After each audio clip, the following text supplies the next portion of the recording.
Well, survivors bear physical and emotional pain. And once again, this community has shown its strength and resilience to help them move forward.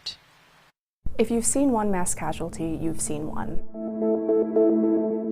Every mass casualty that happens across the country is unique in certain ways. As Highland Park police and firefighters rushed to the July 4th parade shooting scene, the call for help went out to emergency teams around the state and across the country.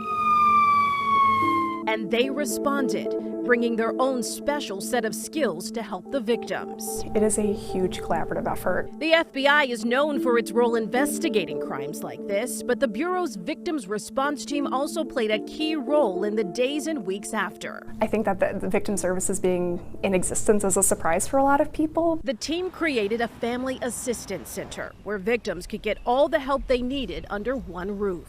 At Highland Park High School, victims could connect with crisis counselors and mental health resources, get help from the Red Cross, be reunited with lost property.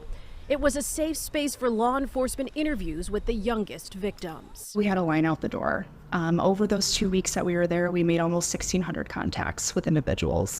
Another important partner, the United Way of Lake County, which offered its 211 hotline to connect survivors with resources. It's available 24 hours a day, 7 days a week, 365 days a year. What were some of the biggest needs that you were finding when these victims in this unspeakable moment are saying, I need help? Absolutely, mental health services was the biggest and number one. Whether you were actually hurt in the incident yourself, a family member, a neighbor, or someone that was attending the 4th of July parade, you know that you would have some type of issue and concern. Victims also called in asking for help finding jobs since businesses in the center of town were closed. Many needed assistance with housing, utilities, and food. People do express that I didn't know what to do, and you were my lifeline. You connected me with things that I didn't even know that I needed, or you helped me to find services that I wasn't aware that existed. By design, the Family Assistance Center closed 2 weeks after the shooting, but the help didn't stop there. Are there still people reaching out?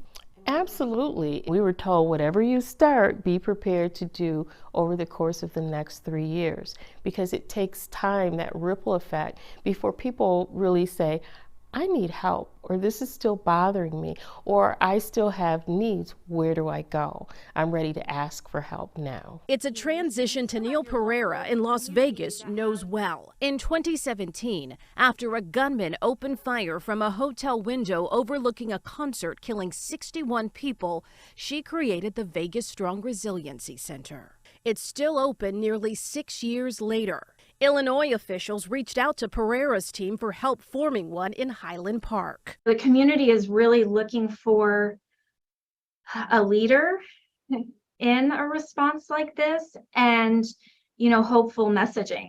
So, we kind of provided some perspective on that. And what did you see in Highland Park? A lot of people were reaching out that necessarily weren't even at the parade.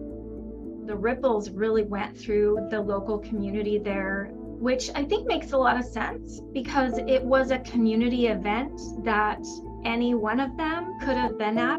It's one of those 4th of July celebrations, like what could be more American?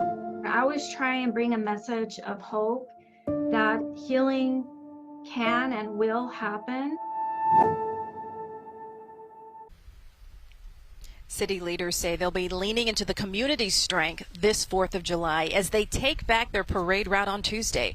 They're not having a traditional parade. Instead, it will be a community walk. Dozens of crisis counselors will be on hand.